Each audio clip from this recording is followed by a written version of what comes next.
Hello, Culture Matters podcast. This is going to be an exciting episode. Before we get started, here is a quote just for this episode. No man is free who cannot control himself.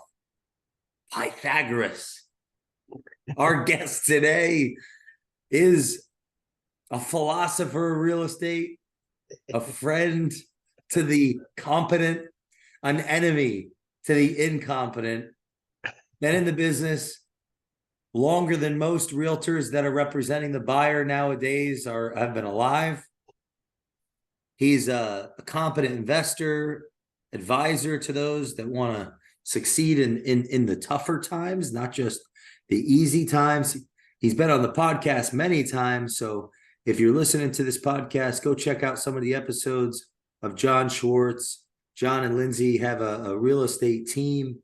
I highly recommend if you're in the New Jersey, Philly area to look into. Thanks for coming back on the show, and I'm excited to learn about some of the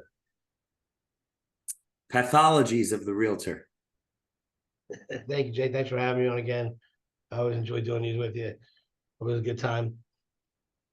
You know, what are some don'ts if somebody is attempting to consider themselves a professional realtor? Some of the don'ts, you know, if I was reading the opposite of the 10 commandments of real estate, where would you start? So I would say like corporate training, right? Like a lot of times, especially these bigger companies, a lot of agents will have this training and they got 50 agents in one room and they're telling them how to do this and how to do that. And in reality, that company, a lot of that training is to keep them out of trouble when people making mistakes, and it's more, and a lot of that's good, but some of that will keep you bound in into a system. Now, all those 50 people in that class have 50 different clients, and those 50 different clients have 50 different sets of needs. So when you're trying to go in and train everybody how to do these certain things, to get properties under contract, you're not going to learn that in that room. And I think the most important thing is to think everything's the same. Every transaction is the same, because they're not. They're all totally different. One of the things I would say is to just keep yourself boxed in that way. Every client's different. Treat them all different. Listen to what their needs are, what they're looking for. Try not to give too much opinion on that kind of stuff when you're talking with them on what your needs and wants are as an agent. And I think just really listen to, ask questions to your client and listen and find out what their goals are, what's most important to them in a transaction, not what you learned, training. So like, for example, somebody might want to move to an area and live in a certain area, and the price isn't that much of a concern. As agents, I think brokers, we get taught how to do a CMA and find the comps and find the value for the sellers and make sure that value is correct and accurate. But like in the last couple of years, it didn't really matter what the house was worth. If you wanted it, you had to pay more for it, right? So sometimes listening to your clients, is money might not be the issue. Might be a more happy wife, happy life. Sometimes paying 20 grand more than the value is worth it to somebody who's happy and wants to make his wife happy. I've seen agents lose deals because, and I can tell from being on the other side when I'm on the seller side, that the buyer's agent is putting too much of their own opinion into it. Like they're advising the buyer what to pay, and whatever their needs are, you got to know. Like, are they willing to overpay because they're going to have to get the house? And sometimes they are. But I've had the agents that say like, "Hey, I'm not going to let them pay that for that." That's not really. I mean, it's not really their job to do that, but it happens. Why do you think that happens? Well, I think, again, you're trained in a certain thing. Make sure your client doesn't do this, doesn't do that. So what? So if they don't get sued later, because if they find out it was overvalued, they would trust their agent to give them a value. So they're, again, in that training class, teaching them all to do things one way, but you're working for your client's best interest and what their wants and needs are. So, but I've seen it happen where you get caught up in, I'm representing them, I'm doing it, but sometimes, well, I used to tell them it's funny. I'm like, well, I'm representing the buyer. I'm like, well, you're representing them right out of the house. You're not representing anything. You don't have a deal. You don't have a transaction. You're not representing anything. Yeah. Yeah. So that, that I think is important. Just listen to and being able to move and be flexible on things and think outside the box, things like that to try it, get transactions through for your client. I was in an office one time a couple years ago, and I heard this other agent, everything out of his mouth was it's never going to appraise. I'll never appraise for that. And I'm like thinking, like, appraisal doesn't matter to everybody. It doesn't matter if they have the money. It doesn't matter if they, and you don't know what appraise because listen, we're 100% overvalued a couple years ago. So when prices are declining up, the appraisal isn't always going to be a factor. People are going to pay money outside of it to get done. So um, appraisal tells you what the value was in the past, last 3 months, your comps, right? Last 6 months comps. They don't tell you where it's going to be tomorrow. So it's important to be flexible and kind of see where the market's going, do your homework, do your research, those kind of things. What's a comp for people that aren't aware of the language? A comparable sale is something that's sold recently, similar to the property in the last 6 months. It helps, determine the value of the bank's collateral. That's for the people that are buying it. Why is that important?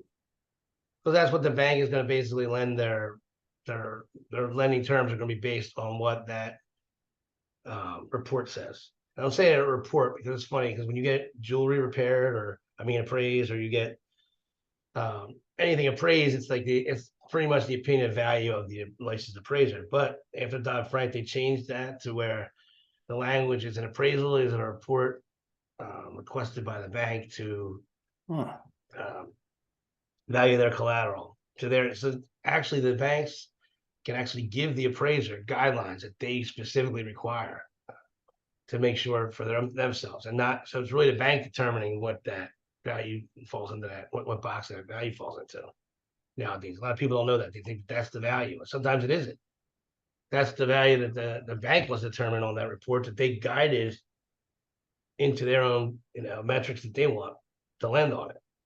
A lot of people don't know that. Sometimes that there might be comps in a development across the street that are very comparable, but and it might be maybe there's not any sales in there, whatever. But there's some, and then there's one in there that there's not a lot in your neighborhood.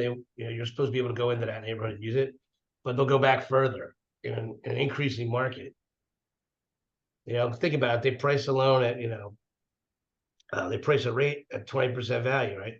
And or 20% down payment, right? 80% equity. They base the loan on that, but they can come up with another 5%. Now it's 25, but you paid they priced you at 20. They can go resell that loan on the open market with different appraisal and make up points on the loan. Why? Well, because it's burn and turn money. They lend the money for a couple of days, they sell it to another lender, get a better price on it, being, get another 5% out of the buyer and put down or whatever. A lot of things go into that on the back end. Well, how does this level of added knowledge end up helping the consumer in your mind? It helps them know, why. That's why, because if they think they're buying it and I think they're not getting value, like the property's not worth it, they may not buy it. They might not make that decision. But sometimes they might, they could not get the property because they think it's overvalued. When in reality the value is there, but it's kind of been what the word, like it's been squeezed into a box to find the value, right? Like if I say I'm trying to think of another scenario I can do again. A scenario I could come up with to say, like, yeah, Jay, you can buy it in candy bar, but you can't pay more than to this for it. You can't, it can't be this, it can only be this, and then you squeeze it into a certain value, right? That benefits the person lending the money the whole time. It might be worth more if I haven't eaten a week. Yeah, exactly. Right? Well, 100%. Right, exactly. Now that's what the bank's giving it to you. And the listing agent, it's his job to know that for his seller. Like, look, this is the value. Somebody's going to give it to you. This particular bank and his buyer is a little tight, if you ask me, based on the comps. But I mean, anytime you can sit there and skew a value by taking out, by changing the requirements, I mean, it's going to benefit the lender. So if I don't need a bank, if I haven't eaten in a week and I want that candy bar, I pay 100% for it. But as soon as I include someone else in helping me get that candy bar, they may have a different level of different degree, but a different view of how much they're willing to pay for it. They're not Yeah, starting. definitely based on, right, exactly. They're not starting, right, exactly. I'll give you an example. We had banks back in like 02 and 03. They would tell everybody they would do 5% down financing, right? But you had to use their appraiser, right? And damn if everyone didn't come up short by 5%. So now they get 10% down. Then what happens? The seller is under contract a month, his shit's on a moving truck.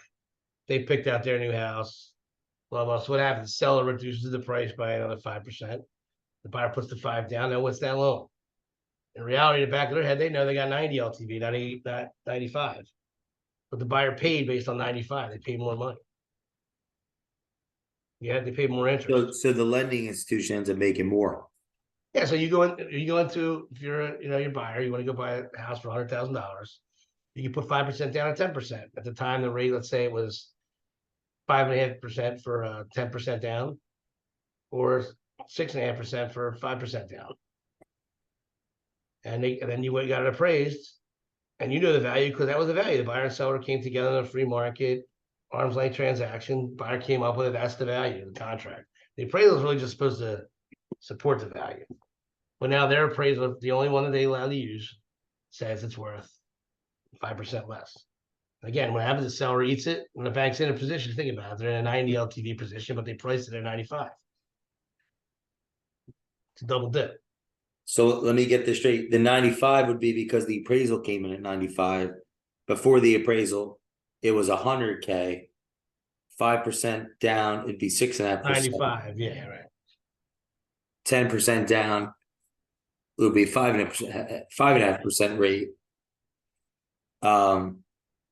And so if they put 5%, if they put 5% down, they basically got 10% equity, 5% down from the buyer, and then 5% from the concession or whatever later after their appraiser shortened it.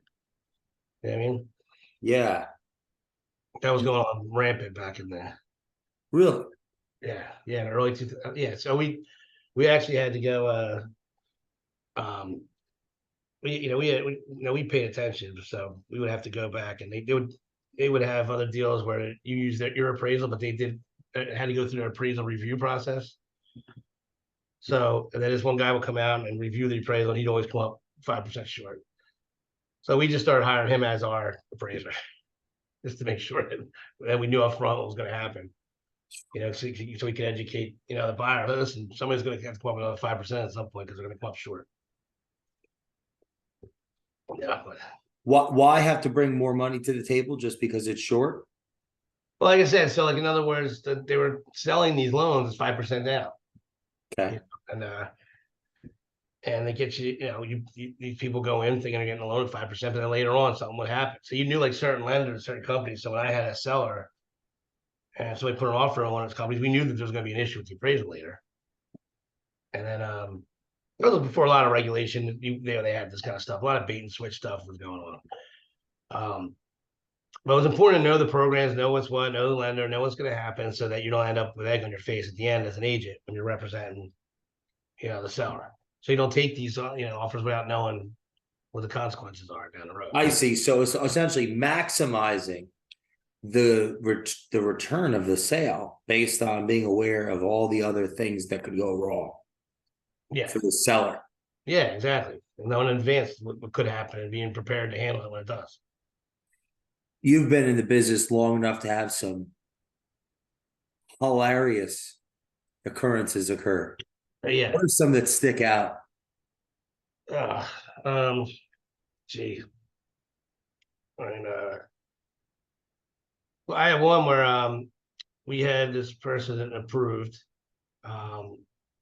ready to go to closing, and like a week and a half before closing, he had his wife doing everything. She starts like saying, "Oh, the lender's giving me a hard time getting approved." I call the lender up and like, "No, like she's good, everything's fine." It was my lender, so I had a level of trust with them. People I used all the time, and here, and she kept telling these reasons to stall and delay things and whatnot. And he's calling me, the husband, like, why ain't we closing? What's the deal? Blah, blah, blah. And here they're putting 10% down, like 20 some $1,000 at the time. And we figure out, I mean, but yeah, I mean, we're at the table. She's like, yeah, I just, my bank doesn't, they can't send the money today. They said they'll do it tomorrow. We're at the closing table. I'm like, you have to tell me what's going on. Like, there's something going on here. Something's up. I don't know what the hell's going on, but something's going on. She spent all the down payment money. I had none of it. No way. Yeah, just spent it on bullshit, whatever. So now they're at the table, I guess. He thinks he's buying a house today. She thinks we would just figure it out and just lend it off. I don't know what she was thinking. I mean, I have a lot of really, really funny ones, but I have to like really go back and filter them out because the language. Yeah, can we do a PG? Make sure I'm not getting make sure I'm throwing anybody on the bus.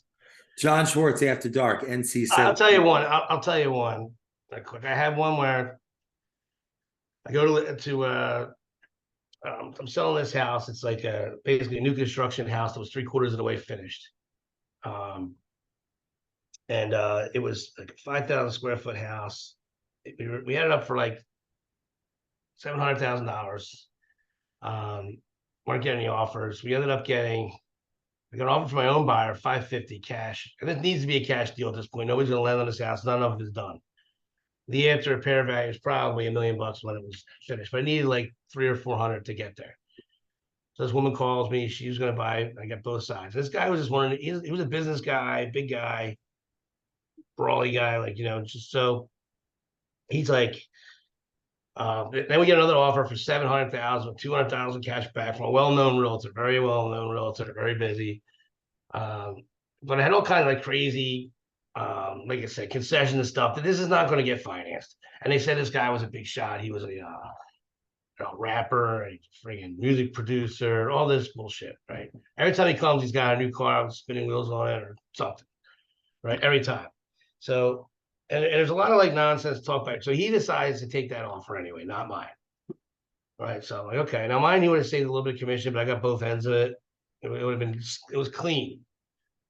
So I get the contracts back. And by then you used to you'd have to give a check to the real estate company, which was your deposit. Right. So I get the check, it's written out to the seller directly. You can only get that name off of the contract. So I'm, a little suspicious, but I mean, this agent knows it. He's been in the business longer than me at the time. Very high profile. I'm like, why did you write the check out? There's, oh, I didn't even look in the envelope. It gives me all these BS excuses. I'm like, well, I need a new one. Like I need to write checks for the $10,000 down payment, or 25,000 down payment was deposit.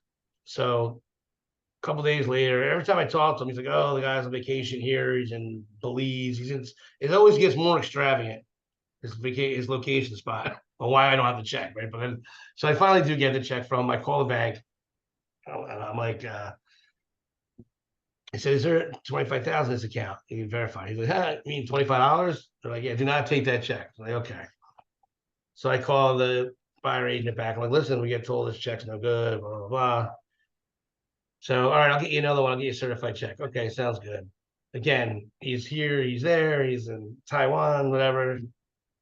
Never get the check right away. Then he calls me and says he was so insulted that you tried to verify his funds. He's not interested in the property anymore. Stop. Yeah, okay. So my seller's mad at me, of course, and he's cursing me up and down. I'm this, I'm that, worst ever, blah, blah, blah. Okay. Goes back to my then we'll take my deal. It's the only one left. Because he has to sell the house at this point. He has a construction loan. He can't get any more money out. He's going to lose it if he doesn't. So we sell it to my buyer cash. And she was sharp. So the day before closing, she figured out that he was in trouble with his construction loan. And she said, yeah, the stuck on the back wasn't done right. I want 20,000 off the price. So I have to present this to him, but I know he's going to hit the roof and go crazy. So I said, look, I think she's going to go forward anyway, but that's what she said. And so just make my ears ring. What's her number? Like, he calls her, screaming, goes, here's the deal. I'm going to take the 20 off. I'm giving her 10. You're giving her 10 your commission. I said, I'm not doing that. And we start fighting back and forth again. We go to closing. He's not talking to me. He's pissed off. Won't bother, just whatever. A couple months later, and so, we closed on that deal anyway. He took the hit on it, but he's pissed at me, not talking to me. A couple months later, he I'm showing the house that the agent has listed. So I go put an offer. He goes, John, is the guy pre-approved? Because, there's a lot of people out here using deadbeat lenders. And I said, yeah, last one I got was from you on that big house over there. The guy, the extravagant guy, oh, you didn't hear what happened? I'm like, no, what happened? He's like, oh, we're at this closing on this house in Washington Township. It's a town like close by. He's like, the day of closing, FBI, CIA, Homeland Security comes in. There was a big identity theft case. They locked the guy up, all this stuff. They were taking we used to have the social security numbers on the contracts at the time. They were taking out social security numbers and buying stuff like cars and stuff, all the shit the guy was showing up with, Wow. fees and shit. Closing, right? So I'm like, all right, well, whatever. Anyway, that deal doesn't come together. A couple months later, he calls me back. He's like, I see this house in Washington Township. I want it. Commission's 3%. I'll keep 2 and give you 1. I'm like, it doesn't work that way. You don't give me any of it. It's getting paid. Like, that's not how it works. I'm going to show you that. We'll show it to you. I'll give you something back because you sold me the other house. So I made a deal with him. I was going to give him money back. They go in this house, this big empty house in Washington Township. So we're going through. The listing agent shows up at the walkthrough. He's like, "Why is this place vacant?" I'm surprised it's vacant. She's like, "Oh my God, we were under contract at closing, and the FBI, CIA goes in." I'm like, "This is great. This is that house. This is that deal." She took the deal, took the bullshit check. I didn't. Wow. They robbed these people of their identity and everything. They fell apart. So they end up looking at that house. Same guy. So we're all laughing, the owners with them. So I'm like, yeah. So the guy that was the idiot for embarrassing this guy for verifying his bullshit check Saved him. saved them their identity. These people got no house. They lost the house. They're buying new construction. They had a big deposit on it, lost their mortgage, lost everything, and sued that other agent. That's crazy, right? Holy. Why is it important to follow your intuition? Oh, well, your intuition is your North Star. I mean, it's everything. You see this. That's very important. Yeah, I mean, you should always check everything down the line. Like when I get an offer, for me, I take, we have a team, we have like 4 or 5 of them. We play smash or pass with the first like 4. Like, this is no chance, no chance, no chance. These ones are good, right? Then you become an investigator. You go down, right? Who's the lender? All right, well, some lender in North Jersey. Well, why would they drive past 40 other lenders on the way up there to use this guy? Right? Oh, it's his cousin. All right, well, that makes sense. But otherwise, it's like, oh, he just picked them. Why? Why did he pick them? Because they're the one that said yes and 15 other people said no. So things like, you don't know who's the lender. How do we know they're approved? Do you have a desktop underwriting approval? And where are they in the process? Are they self-employed? Were they divorced before? Because if they were, they might have an alimony payment or something that doesn't show up on their credit report that could come back later on and hurt their debt to income ratio that nobody looked into. So you call the lender, ask all those questions, find all that out, verify the down payment fund. If it's like 25,000 down, 50,000 down. I mean, most people that are, affluent on a higher end property, they don't have 50,000 sitting in a checking account. It's in some kind of investment fund. Can we get it tomorrow? Like, where's it at? Get the proof of funds, look at that. I mean, I can't tell you how many times I get them. I can tell they were like, doctors, like with copied over, it's crooked, it's like whatever, the dates changed or whatever. Got to make sure the proof fund is less than 30 days old. But you got to do all that so you make sure later on you don't end up in that kind of scenario. What's the beat on the street? Right now, Yeah. rates are as high. If we finally found, I think, the market, where the public's willing to pay for houses in these current rates, because it's definitely slowed down. Interest has slowed down. Demand is still good. Like, the property's priced accurately. It's good. Like within the comparables, like we talked earlier, they're still moving pretty quickly. But yeah, it's a little slow. And people are paranoid. I think with this whole, well, you get 2 different type of people that I talked to about this whole like commission lawsuit thing. One that is in total denial, that thinks, oh yeah, that's not gonna change. We're just gonna do this and that, and then and everything's gonna be fine. And there's other people that are totally paranoid about it. It's just an industry change. When every change, there's also opportunity. So we don't know how it's going to end up being. The business will definitely be different a couple of years, but it'll change, organically. I think people that are, and the price of the houses went up too. I mean, they went up a lot, so that means the gross commissions are higher. So I think it's going to result in probably lower commissions, but I think the people that work hard and look to pivot and just adapt to the industry changes is going to be more than fine. How are you staying in good spirits? I always stay pretty much. I don't really let headlines and stuff. And we all get frustrated when we're slower. It's natural.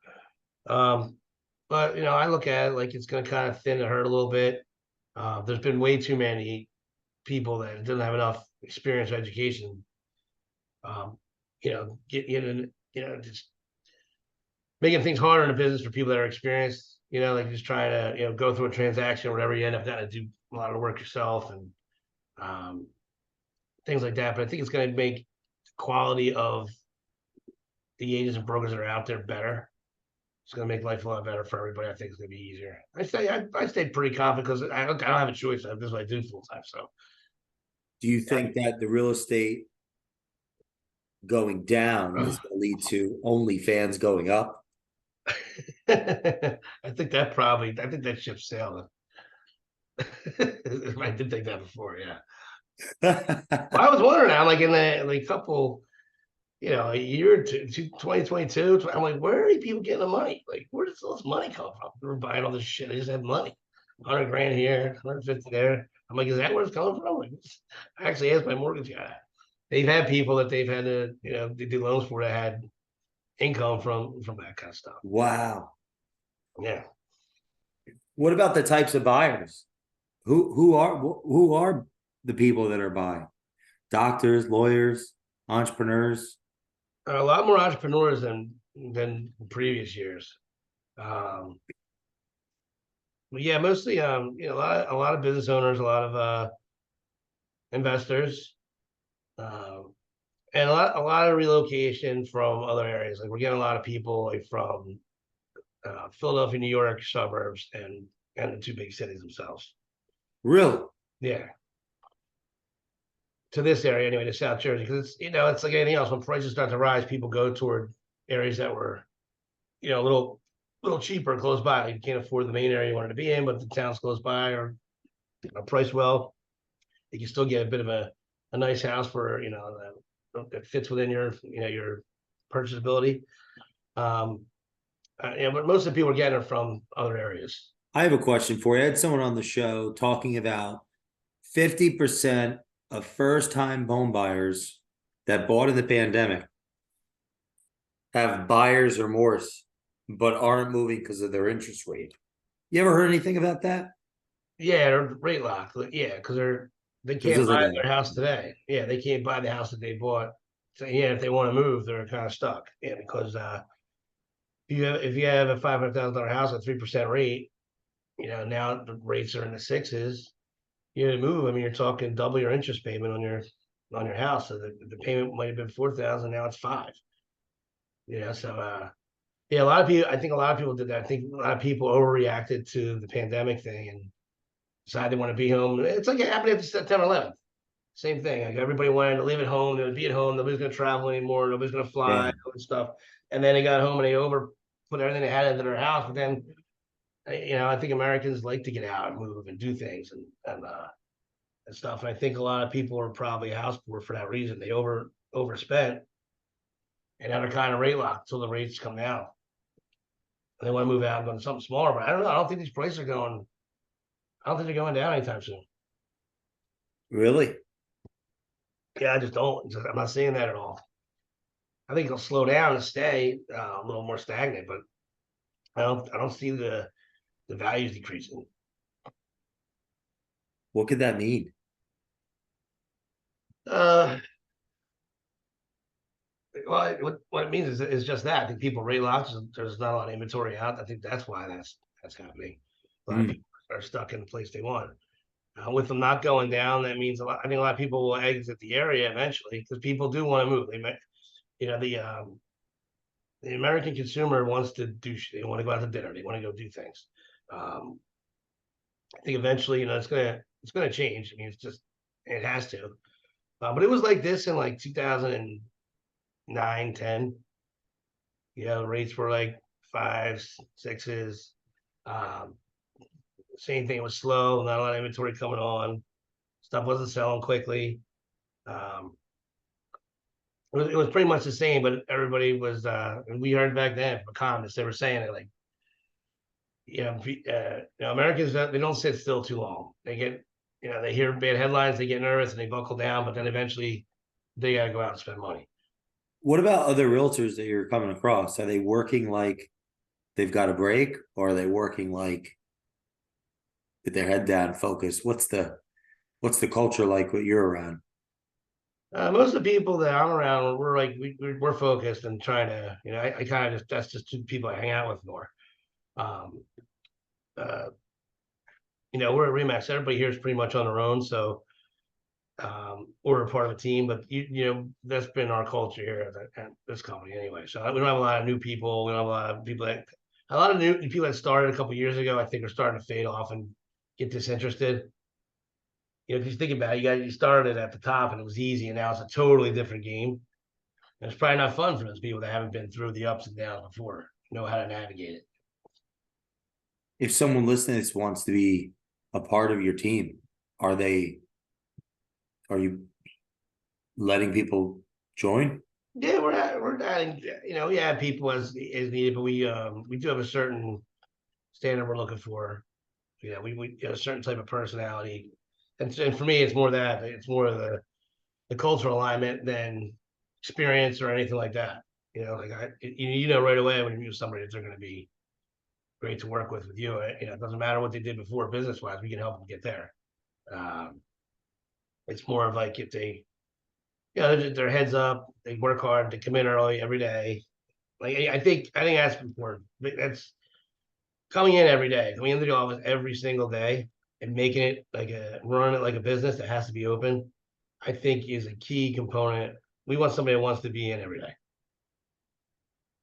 If they're coming and going, they're part-time. I mean, it's fine, but we have a couple people now work part-time, they have other businesses, they just do it on the side. It's fine, but they're no bullshit. That's who they're going to be. That's what they do. We're only going to add in the future though, full-time people, really. Why? It's because it just seems to be the most, it just seems to be what works the best for us. The other people we have great culture with. They're in business owners and things like that. That's why it works really smooth. Very low maintenance. I don't think we help each other out. It's a reciprocal arrangement. It works great. But as far as growing the team from here, I don't want to get a ton of agents, but I want to have maybe 4 or 5 solid, full-time, come in every day type people. People that do social, marketing on social, things like that. What do you want the audience to know about you?